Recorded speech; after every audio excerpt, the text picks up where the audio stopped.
Democrats hold off a red wave as midterm results come into focus. Isabel Rosales is live on Capitol Hill with this breaking news. President Biden appears to have avoided a shellacking, as President Obama said during his midterms back in 2010, and a thumping, as George W. Bush said during his midterms back in 2006. Now, he may be having Biden the best midterm out of his recent predecessors. And taking a look right now, President Biden is certainly taking a post-midterm victory lap. He also said that voters made it clear they are frustrated, to which he said, "I get it." We are thrilled at the unexpected high turnout. Voters showing up at the polls and making their voices heard. Election day is over, but key races remain uncalled as the balance of power in the Senate rests in the hands of a few swing states. A stronger than expected showing for Democrats, blocking a so-called red wave. Democrats had a strong night, and we lost fewer seats in the House of Representatives than any Democratic president's first midterm election in the last 40 years. Still, Republicans remain cautiously optimistic about winning control of the House. The American people are ready for a majority that will offer a new direction. Despite the battle for control of Congress remaining unsettled, a big boost for Democrats in battleground Pennsylvania. Democrat John Fetterman defeating Republican Mehmet Oz, a Trump-endorsed candidate, in their race for Senate. I never expected that we were going to turn these red counties blue, but we did what we needed to do. And a significant win for Republicans in the Sunshine State. Florida Governor Ron DeSantis delivering historic margins in key Democratic territory like Miami-Dade County. The people have delivered their verdict. Freedom is here to stay. The critical Senate race in Georgia projected to go to a runoff on December 6th. The showdown between Republican Herschel Walker and incumbent Democratic Senator Raphael Warnock may be key to determine which party is in control. An election day is far from over. As the dust settles, we're getting a closer look at the political landscape, and what we're seeing is a country pretty evenly divided. Live from Capitol Hill, I'm Isabel Rosales.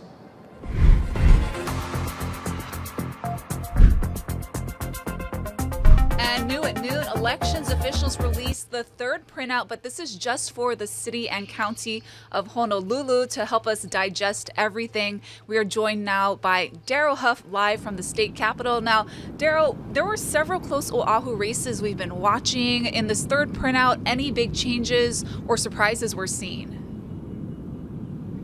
Well, what we did see in that third printout was that Brenton Awa, a Republican on the North Shore, is starting to edge out Gil Riviere, who's been a longtime Democrat from up there in the state Senate. We've also got very close races for the race for Sharon Har's seat in Kapolei area. Her opponent is Diamond Garcia, a very active Republican candidate, but also her DUI may have really hurt her in that race. We also saw that Matt Lopresti was defeated in Eva, and he also had the DUI, and so that conduct issue is serious.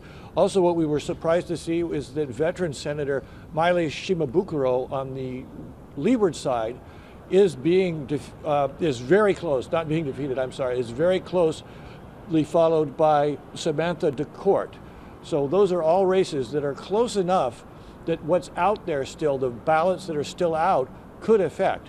Now, it looks like what we're told by city and county elections officials and by the state elections officials here is that there are about 12,000 votes that are still being processed at the city and county because they didn't have signatures or they were unable to verify their signatures electronically. So it's a manual process where they compare the signatures on the outside of the ballot envelope to your voter registration forms. And so that's a very slow process. No promises yet from the Honolulu Elections Division about when those ballots will be ready to be picked up. Now, how these ballots will break out, whether they will affect these races, it's really hard to say. I believe, and I've been told, that this last batch of ballots is from drop boxes all around Oahu, and that they believe that more Republicans were dropping off ballots in drop boxes than Democrats on this last day. So that's going to be very interesting to see. It could be good for the Republicans who are in contention here. As for me up here, I'm on the second floor of the state Senate, where they've actually started moving people around with the help of inmates from the Waiawa Correctional Facility. Right now, this is just movement of veteran legislators into vacant offices that have been vacated by retiring people.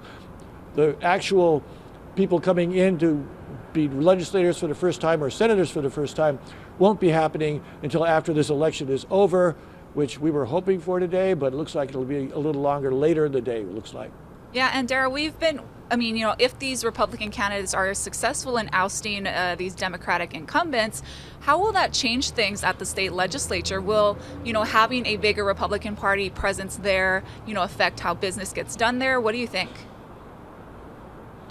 Well, really what we're looking at most likely is perhaps, if everything goes well for the races we're looking at, perhaps a one-seat pickup in the state House and perhaps a one-seat pickup in the state Senate. So that's not really going to change the dynamic here very much at all. Although you got to say that, Republicans did better than some people expected because they vacated a couple of seats in the state House this year, and they were at risk of losing ground. Instead, it seems like they may be gaining ground. Hey, Daryl, just curious if you're hearing anything about those lines we saw yesterday and those long waits. Hearing anything from officials about that yet? Not really, but it's pretty clear that across the country you're seeing this trend of Republicans who don't trust the voting system or have their doubts about the voting system choosing to come on the last day. And then there's the usual procrastinators that just don't make up their mind till the last day. I think that one of the discussions that's going to be had is, should there be more voter centers?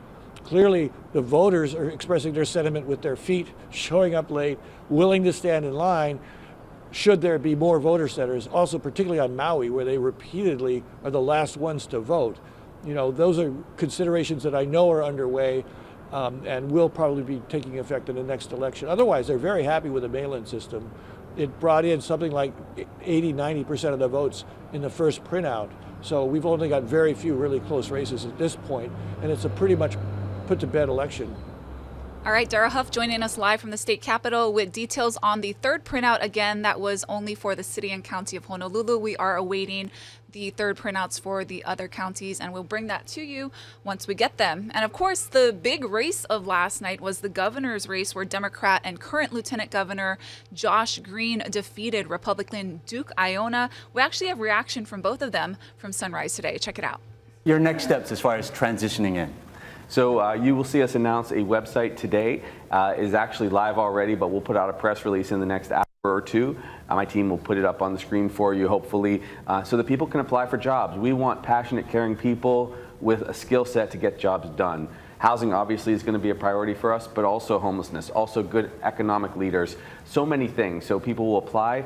We already have a transition team in place. They were called senior advisors until last night when the election ended. Now they are a transition team of really the best people in the state. Expect to hear from Hilton Rathel, who's a trusted ally, runs the Healthcare Association, who's volunteering his time to help guide us and be a spokesperson on this matter. Jamie and I will go to Japan for a couple days to foster a relationship so that they can see me as governor-elect, so I can begin to bring back Japanese tourism to us more aggressively. But look at us as an active, transition team right in front of you, because Sylvia is going to be an awesome part of my program all the way. It's so hard to balance tourism, which is something we've talked about for years. Do you still plan to charge visitors who come here? Well, I do believe in that personally. An impact fee, climate impact fee, call it what you will, would help us. It would be $50 in my estimation for people over age 12. The legislature will have to weigh in on this. The reason for that is if we have that impact fee, which would bring in $350+ million per year, we could then put that into what's called a captive insurance model, and we could deal with climate change. We could deal with our parks and erosion, and it would make a big difference. Also, it would tend to bottom out the lower end of tourism, because we know that there have just been simply too many travelers here. It is a good idea. Whether or not it comes to fruition, that will depend on our relationship with the legislature and what the people want. At the end of the day, we want you guys out there. We want the people of Hawaii to say what they believe. We know what their priorities are, housing, affordability, but we want them to weigh in and guide us as governor and lieutenant governor. That's why it's really important for us to now focus on regenerative tourism and redefining what the industry will play in as we navigate towards managed tourism as opposed to just simply marketing. Yes, and now a big part of being an LG means that you have a highly active Instagram account. Are you ready for that? you got videos you ready to post? Okay. Sophie has been an awesome sister in this thing, and all day long I've been trying to explain her these last weeks how many things change, but she's got a heart of gold, and we're going to really take it to the people. So I hope they will follow us on Instagram and what have you, so we can all communicate. Yeah, we'll be watching. Look forward to it. Yeah. Congratulations. Congratulations. Thank you. There were drastically fewer debates in this election compared to years past. Do you think that had any bearing on the outcome tonight? Absolutely. There's no question in my mind. I mentioned that several times. It went. It sucked the life out of this campaign. This is my third one, and like I said, I remember. I believe it was the last one that I had. I remember in the last month of that campaign, we must have done over 30 forums and debates. I remember doing like 4 in 1 week, and we had so much, comparison. We gave the people enough to make a choice, and I thought that definitely hurt this campaign. Would I have done better? I think so. I think the people of Hawaii would have had a better vision of us if we stand side by side and we're discussing issues that really matter to the people of Hawaii. After a heated campaign season, retired Judge Richard Bisson defeated incumbent Mayor Mike Victorino. Chelsea Davis found this report from Maui. I am joined by Mayor-elect Rick Bisson himself. Newcomer to politics, Mayor-elect, it's been a few hours since you've been able to soak it all in. What were your thoughts when you woke up this morning? I think the word that came to mind was blessed. I feel really honored, and I think now people want you to deliver on the promises. I guess I wouldn't say promises, the commitments that you've made, and that's what I intend to do. Put together a really solid team. I hope our campaign was a reflection of how we would operate in the government, which is to be organized, prioritize, and find the best people we can. Mm-hmm. Yeah. You've never run for office before. Why now?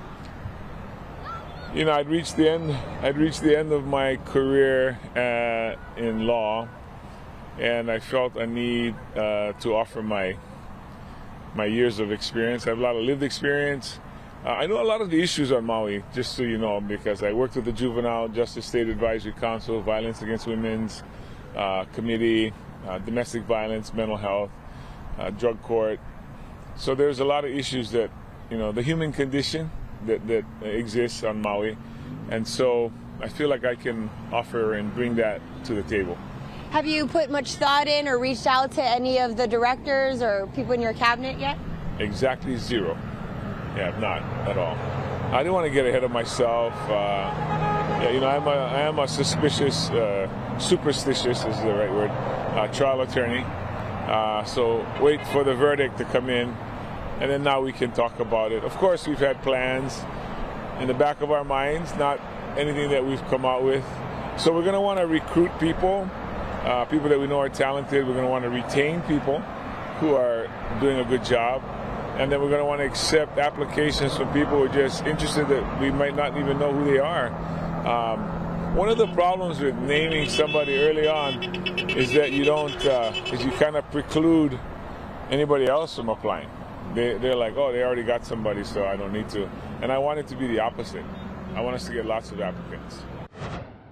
We also have reaction from Mayor Victorino on his loss last night. Here's what he had to say. The results are in, and I feel that the people have spoken, and I accept the defeat, and I'm sorry to the people that did not vote for me because I didn't do a good job. I apologize for that. I tried my best. Other top races, such as for U.S. Senate and U.S. House, went to Democrats as the polls predicted. We had a chance to talk to Jill Takuda and Ed Case today about their victories. You know, literally already if you go to takutaforhawaii.com, because we have no official site right now, we have converted that to be a landing page where folks can submit their resumes. Obviously, like you said, we are looking to build a solid team that is representative of Hawaii, that shares our values for a congressional district too, and wants to fight for access to basic things our families and our communities need right now: healthcare, mental health services, housing we can afford, you know, educational opportunities, jobs. And so we're looking for good team members all around. And so we've got a landing page to accept those resumes. And in a few days later this week, we'll actually be announcing my top leadership team for our office. I'm finishing my 8th full year in Congress now, and I've been in the minority 4 of those years and in the majority 4 of those years. And the fact of the matter is I've had to work both ways. And I will tell you that on balance, it's better to be in the majority, so I'm not going to be shy about that. But if fate deals you the card that you're in the minority, you've got to find a way to work with the other side where you can. Now, yes, of course, there are going to be huge disagreements. We have huge disagreements in this country. But are those disagreements confined to policy disagreements, to political disagreements, or do they get so personal that you can't work with that person so that when you need help for Hawaii, Red Hill is a perfect example, that you're not going to be able to find that help? All right, now let's talk more about those long lines and wait times we saw yesterday at voter service centers across the state. Casey Lund continues our team coverage. Yes, certainly a lot more quiet here at Kapolei Hale the day after Election Day. Yesterday morning, we got here around 4 a.m. for sunrise coverage, and we saw a lot of people dropping their ballots in the official ballot drop box here. And then even more interesting, we saw people lining up before the service center even opened at 7 a.m. to get their vote casted in person. As the day went on, if you paid attention to our evening coverage, you saw even longer lines in the afternoon. Some of those voters had to wait more than 2 hours to cast their ballot in person, and it was the same situation at Honolulu Hale. There's only 2 places on the island to vote in person on Election Day, which is crazy. We stood in line for 2 hours just from start to finish to be able to cast our ballots. The line is even longer now than when I started earlier. Former Hawaii Congress member and presidential candidate Tulsi Gabbard was among the hundreds who stood in line at Honolulu Hale waiting to cast their votes in person. Out on the west side, at Oahu's only other voter service center, more frustration. But we also heard from voters who said despite the wait, the process ran relatively smoothly. It's a long line, but it's moving. And it's good to see a good turnout, though. So, that's why there's long lines. The lines are very long. I have really bad knees, so it makes my back start to really hurt, my lower back after a while. But the line was moving pretty fast. I mean, for an hour and a half, almost 2 hours. But I mean, at least it seemed to be moving fast. I'm still waiting in line. They didn't send me a ballot. A mail-in ballot. I'm registered, but they just didn't send me a ballot. This is crazy. I like the old style where you went to the nearest school and voted. A quick reminder that you can track your ballot and make sure it was counted at the state capitol. You can do that at elections.hawaii.gov. Now, if there was an issue with your ballot, say you didn't sign the outside of that envelope or some other issue, the county elections office will send you a letter asking you to correct that and submit a new ballot. You have 5 days after Election Day to take care of that. Reporting at Kapolei Hale, I'm Casey Lund. For now, we'll send things back to you. Honolulu Mayor Rick Blangiardi was not on the ballot this year, but he plans to be on the next one. Are you going to run for mayor? Yeah, I'm not going to be again? quiet. I'm going to run again. Somebody said to me recently, and it's a great expression, and Colin, maybe you've heard this in political circles. They said, the days are long, but the years are short. Yeah.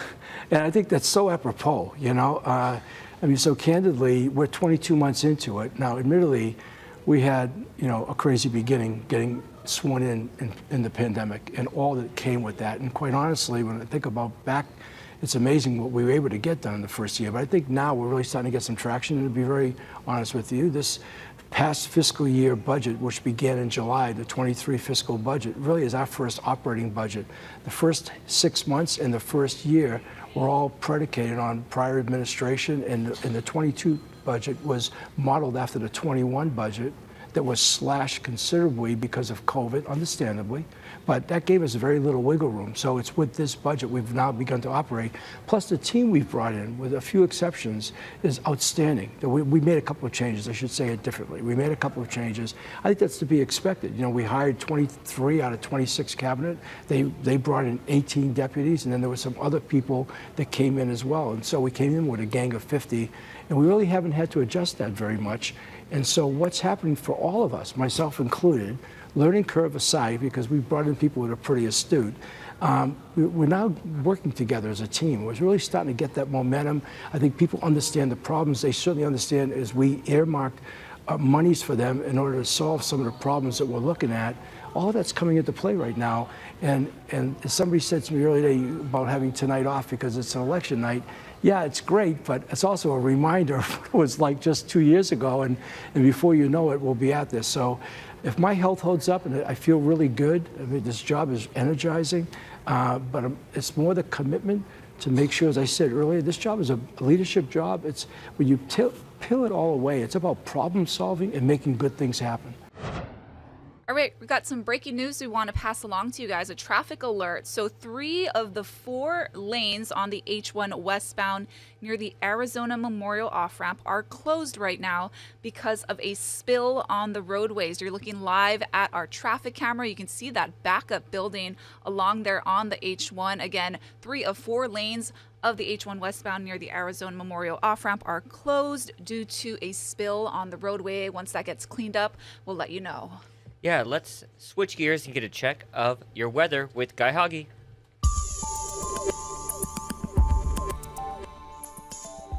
Those trade winds very brisk and breezy, and that's why we have one weather alert. That's the small craft advisory. And it's because we're still expecting a lot of sunshine, that UV index will be at 7. There will be some clouds passing through from time to time. Up in the country, a boost is expected this afternoon. Not a big one. A bigger swell is due in over the weekend. That weekend swell could hit advisory levels. And then the east side, still a 4 to 6, but it's choppy out at Makapu'u and Sandy Beach. All right.